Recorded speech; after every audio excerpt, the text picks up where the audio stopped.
Welcome to Sunshine Art and Drawing. Today is a requested video. One of the comments on my PowerPuff colouring in video was to do a PowerPuff Girls in puff paint. Now, puff paint's kind of hard to find, and the only thing I could find was this 3D, three-dimensional glitter paint. So I thought, why not? Let's give it a go in that. This was suggested by Callie in my comments. Just letting you know, if you do suggest something in the comments and it's feasible and I can do it, I'll definitely give it a try. So feel free on any of my videos to pop in a comment. I also have an email address and Twitter, which you can easily find on my page and in the description. So definitely contact me if you have anything you'd love to see, and if I can do it, I will do it for you. I'll also give you a shout out. So thanks to Callie for giving me this idea. I'm going to be putting on some speed now just because otherwise it'll take forever. But here is the puffy sort of glitter paint after it was dry. It was actually really still flexible, kind of very bumpy and a really cool texture. And I'm going to just test out on the front of this book a really quick drawing of Buttercup from the PowerPuff Girls, just to see like how detailed I can be and to test out all the different kind of like techniques that you might need to use to be able to colour in. So I've sped this one up super fast to make it a bit easier to watch, but here I'm just doing lovely Buttercup in the colours that I have. I didn't have black, so any section that required black I just used purple instead. The purple dries really dark, so it kind of turned out really well. All of the colours dry a lot darker than you see here. So I know that it looks like I'm doing her face and skin in red and it might look a little bit weird, but once it's dried it kind of blended into the pinky red background, so it really wasn't that noticeable. I did try to lighten it up a bit by mixing in some white, and you can mix the colours together if they're still wet. Just use a paintbrush or something like that, and they do mix together really well. Once it's dry, it still has a slight sticky feeling if you don't do it on fabric. So I've noticed that because I did it on the front of this book cover, it's just a piece of like a plastic cover. It was still a little bit sticky to touch after it was dry. I also did another book cover where I just did a bunch of like really random flower shapes, and I found that they also peel off of the plastic cover so that you can stick them to other things because they're still slightly sticky. So I stuck them to my window, which looks really pretty at the moment, but totally it can be a way of making like little sort of window lights or anything like that you want to stick to something where it's not permanent, because it's really kind of this sort of plasticky feeling finish that's a little bit sticky. But let's get on to the t-shirt. So I'm going to do it on a t-shirt because that's really what these are made for. They're made for painting on fabric. And when you do it on fabric, they're not sticky anymore. I assume it sort of absorbs into the fabric so they don't feel so sticky.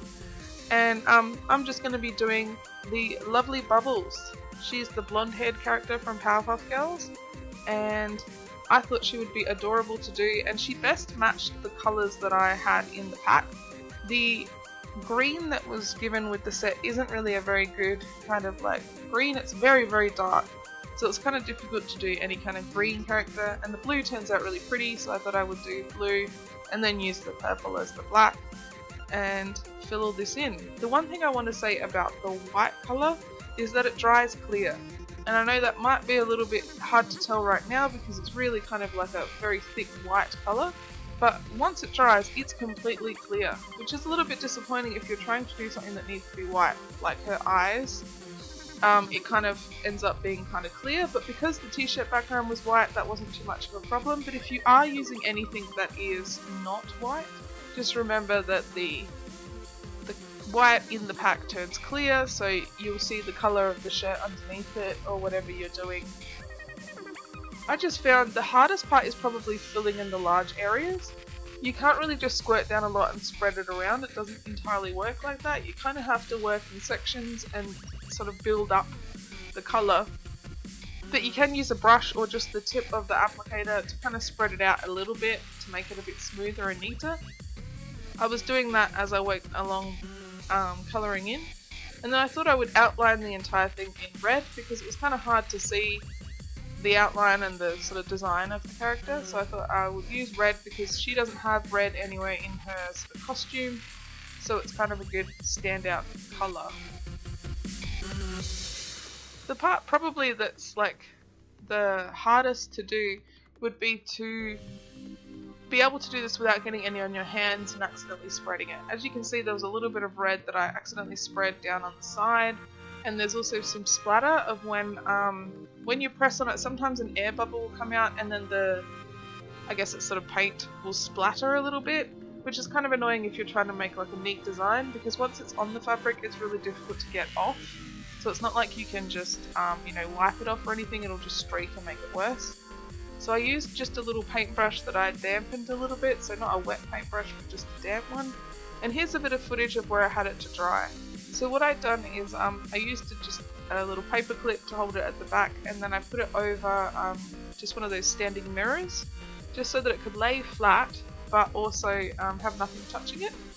And this is it drying. I added a lot more bubbles and made it a bit more decorative, and here's the finished product. So this is me wearing the shirt, and there's Happy Bubbles from Powerpuff Girls looking all adorable.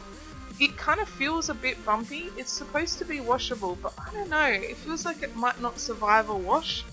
But maybe I'll give it a wash, and I'll pop in the description whether or not the wash like works, but I kind of didn't want to wash it. I'm worried it'll ruin it. But I love all the glitter. It really picks it up, and it's really, really pretty. I really hope you give this one a try and make a t-shirt for yourself. It was actually really easy, and it only took me maybe an hour or so to be able to draw the design. Hope you give it a try too. Have a sunshiny day. Thanks for watching.